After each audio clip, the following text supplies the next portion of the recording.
Good morning, everyone. I cannot believe we are at the fourth week already of the Global Empowerment Summit. So another exciting week is coming up. Today we have many beautiful programs. Let me just read it out for you so that you know what's coming. Most of the programs will be available on the YouTube channel. You already know, you will find it on the globalempowermenthub.com website in the schedule page. And the workshops are in the workshop room as usual. So if you are already having a free ticket, then you have the access to the workshop rooms. Plus, you will also find the workshop links in the schedule once you are clicking on the session title. So today we had Julian Hahn in our workshop room. We just finished the session about how you to turn your passion into business. So you can still rewatch it on the YouTube channel. Then we have what's coming now, very exciting, some videos from the Inspired Youth Summit that Elmarie was sending me because she is doing this summit also for youth, and there are so many young, talented people there, and I wanted to show you some perspectives from them, how to cope with change. Then after this, we will have Liz from 10:30, so in 30 minutes, about living your dream life. Straight after that, we come with Elena about uncoachability. And then we have Anita about the leader within you. Then we have Wasim and Michael coming to the workshop room again. So don't forget, that is a Zoom room. You will find the link in the schedule on the website. And they will be having a 1.5 hour workshop for free about accelerate your path to financial freedom. So it's really an important topic. Straight after that, from 2 p.m., we have Andrea Chu about self-compassion. This is also a workshop, so you can stay in the same workshop room.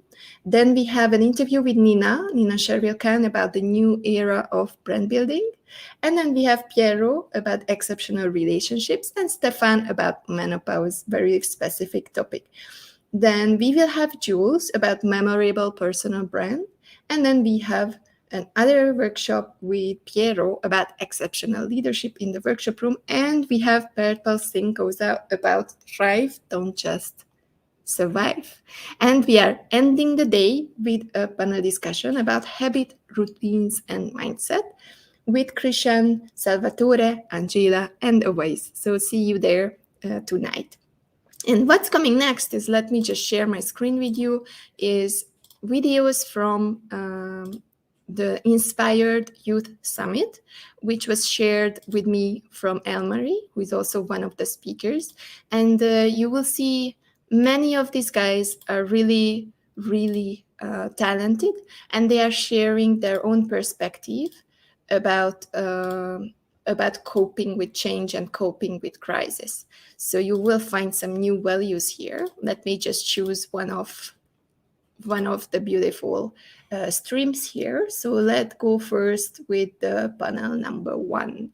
And I will come back and play these videos time to time so that you can enjoy the perspective of the youth.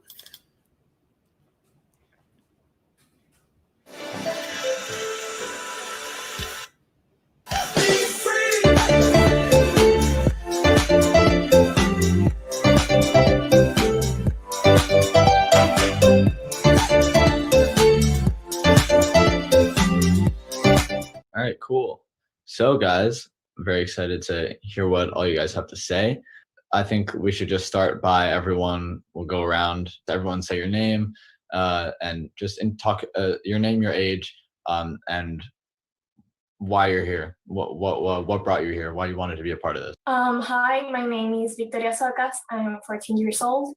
I'm from Venezuela, and I'm here because I wanted to my voice be here, and because I am a very dedicated and study person, and I want that my voice and my ideas to be shared with everyone. Hi, my name is Owen Connolly. I'm from New Jersey, USA. I'm 18 years old, and I would say that I'm here to hear perspectives from people with all different backgrounds and all different points of view. So I'm excited. I am 14 years old. I'm here because I think this is very interesting, and I think that I could afford my point of view. Hi everyone, my name is Sarah Samiji. I am from São Paulo, Brazil. I am 18 years old and I'm here because I think I want to hear another opinions about a lot of people, because here there are a lot of people from many countries. So I have opinion, but I want to hear everyone because I think it's important for us to know that there are a lot of perspectives and different opinions about a lot of things. So I think it's important to hear out everyone. So that's why I'm here. Hi, I'm Hannah. I'm 16 and I'm from Ireland.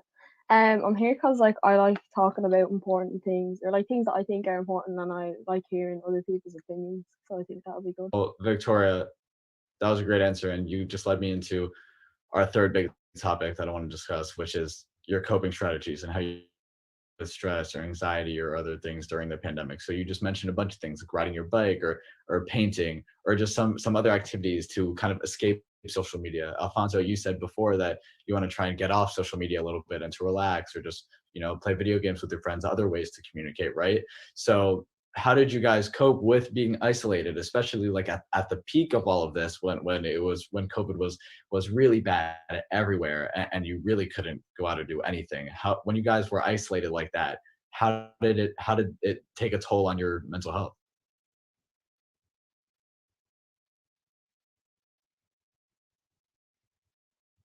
Sarah, I think you're muted still. Sorry, I didn't unmute myself. I can hear All me. right, don't worry. Okay. So as for me, like I said, I was really depressed in the beginning because, like Victoria said, I really like it what she said. That is, we started to get online all the time, even though we were not talking about with our friends. So I think that in some point we wouldn't need social media just to talk with our friends. But because we just needed to scroll the screen, scroll and to see in other people's lives and to get there. And of course, the creators of TikTok and Instagram, they want us to be there. So they create all the content they can to keep us there online 24 hours a day. And here in Brazil, for example, we had a research that most of young people were at least 5 hours at their cell phone social media. So this is a lot of time, 5 hours of your day just doing nothing, just seeing other people's lives. So like Victoria said, we don't need to do that. We have a lot of things to do. And I think that social media brought a loss of intimacy, because everything got so, how can I say, everyone was there just to sometimes to get likes or comments. And I think this is a really hard thing that happened. So to cope with that, with all the new changes, without me going crazy, I started to learn things on my own. So I started, for example, to learn that I know how to do artistic makeup, or I entered in a book club that I really like to. So now I read a book a month.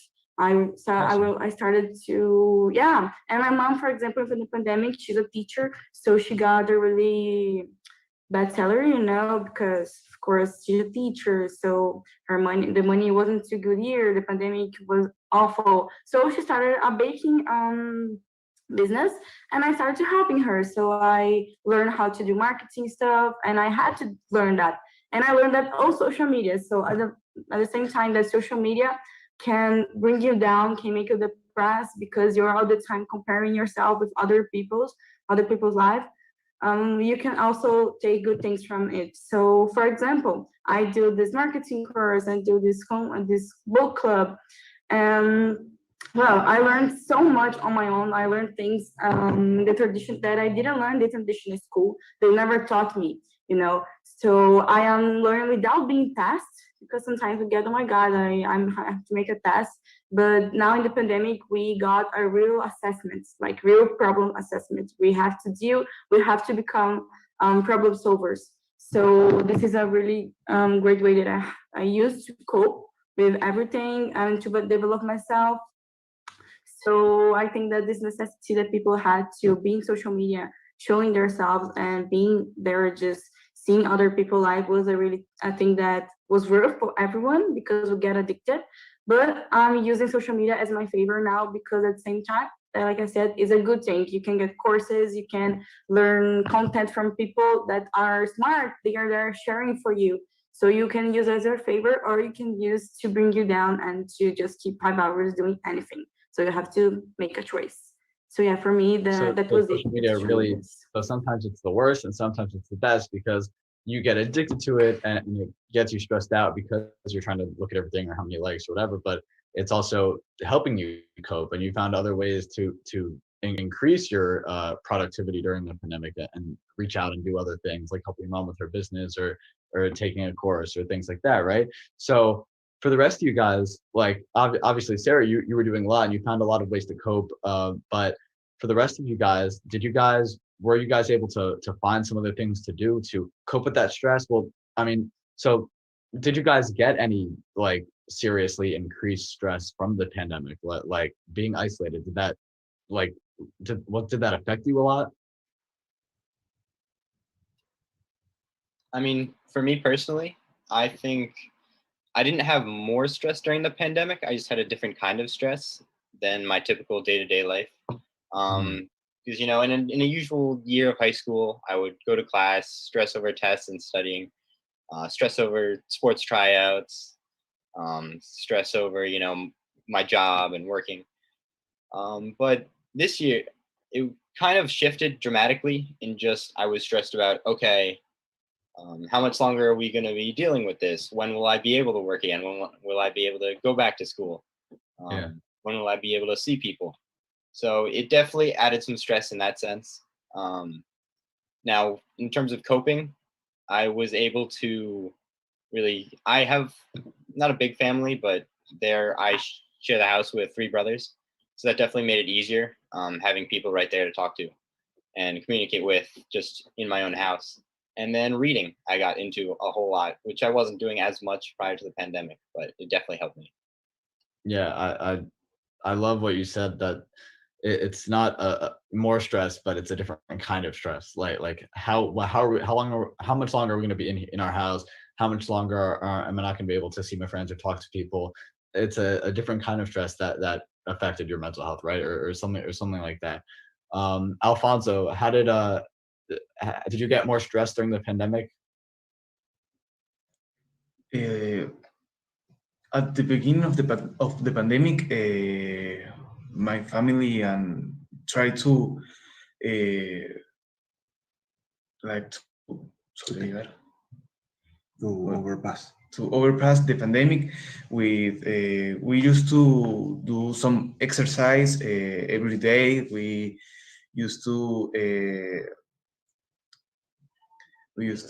play some games, in family, like Monopoly, like Risk, like a game that I know, like Stop, chess. I learned a lot of chess. We used to try some activities in family to overpass the pandemic. But now we didn't used to do that activities. Now we used to see a movie in TV, some series. But now with some homeworks, like a month ago, yes, I feel so stressed, but no more than in the past, because a month ago was the end of a part of the year, a part of the school, and now in winter.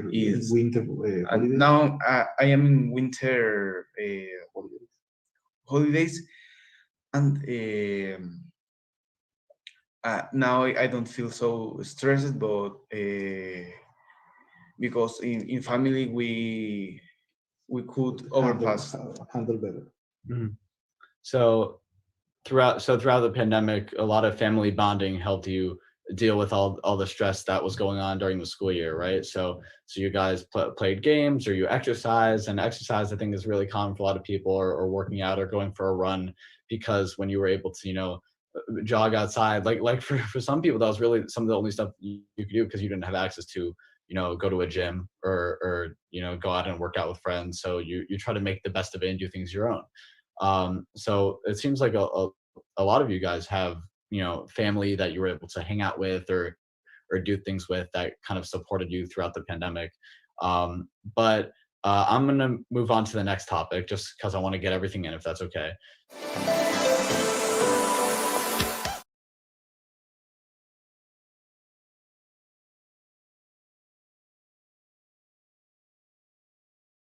So this was the first video that I wanted to show you, that you see how youth is tackling and coping with the changes in this very special situation. And let's see whether we can do one more so that we can share one more perspective on another topic. So let me just set it up. I hope you liked it. So Jack was saying she loves to hear about these topics, and Alina is also here. So hi guys, I'm really happy to have you here. So let me just add again the screen for another video, and I will share a different perspective from some of the guys here.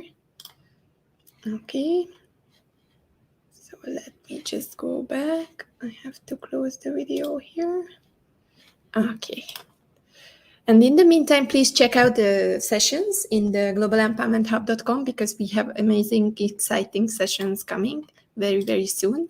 And we will come back here also around 10:30 with Liz about living your dream life. Who doesn't want that, right? So let me check another video for you. Let me share the second one here. This is panel 2, so let's check what they have to see. Okay.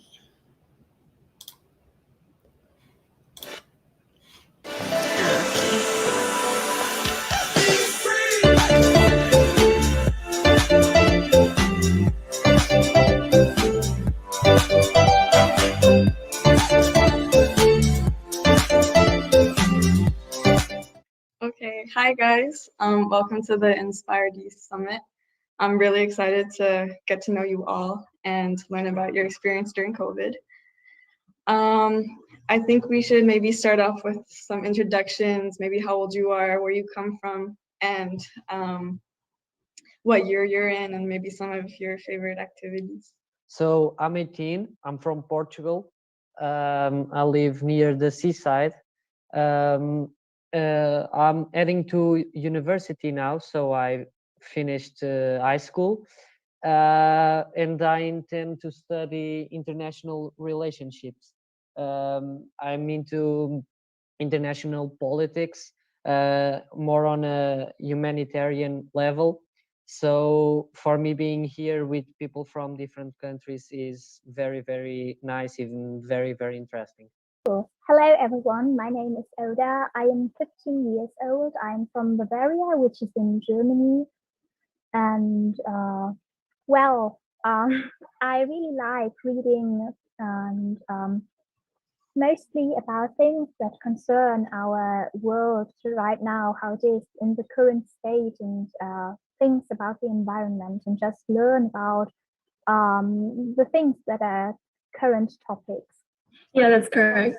Hi, my name is Wang Ziling, but you can just address me as Ziling. I'm 14 years old this year. I'm currently in year 9, but I'm transitioning to year 10 in September. And hobbies of mine can include singing, I enjoy playing the piano, and I enjoy reading.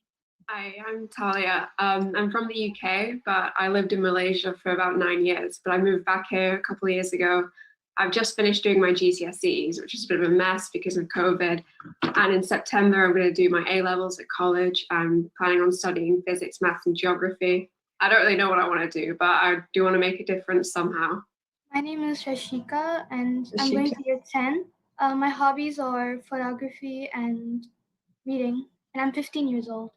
Hello, my name is Andrea. I am 18 years old. I am Italian, and I just graduated from IB. And since I don't know what to do next, I'll be taking a gap year in Denmark, as I have lived there for 2 years and I really like it. Yeah, hi, I'm Megan. I'm from Ireland. I'm 16 years old.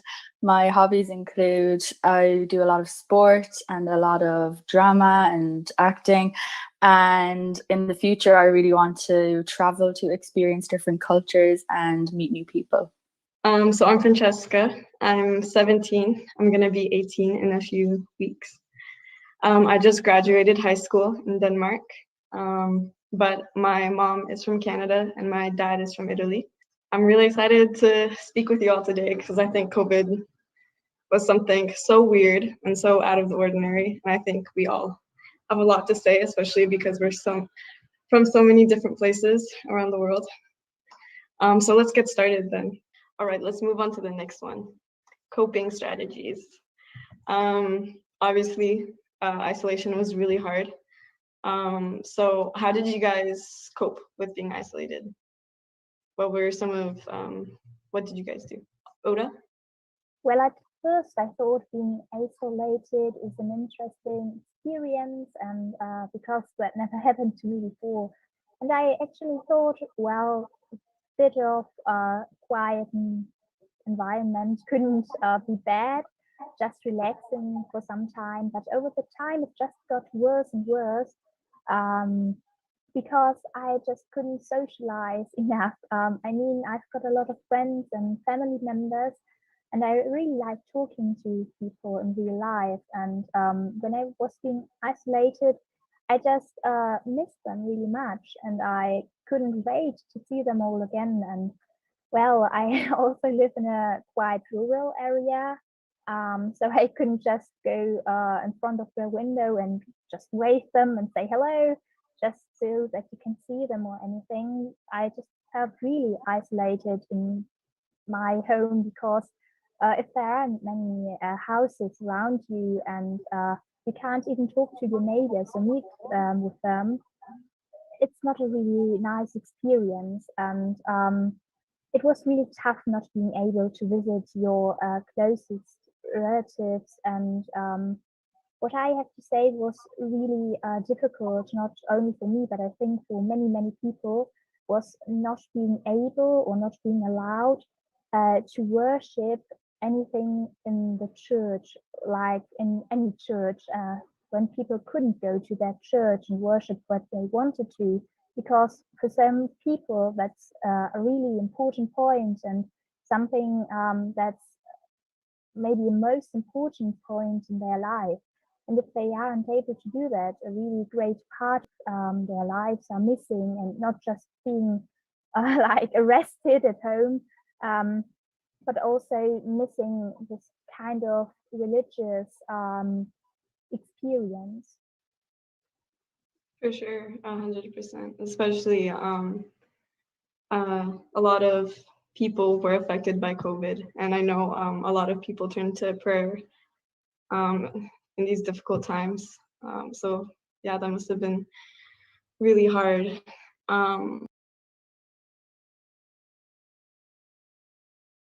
So you see, we are giving you some perspective of how kids, even 15 years old, are thinking about the situation and how did they cope with it. And I will continue with these videos time to time. In the next 2 weeks, I will just come and show you some of these videos still, because I believe it can give you a great feeling about how kids feel today. Even if you are a parent, even if you are a friend of someone, then you can understand their perspective a little bit better.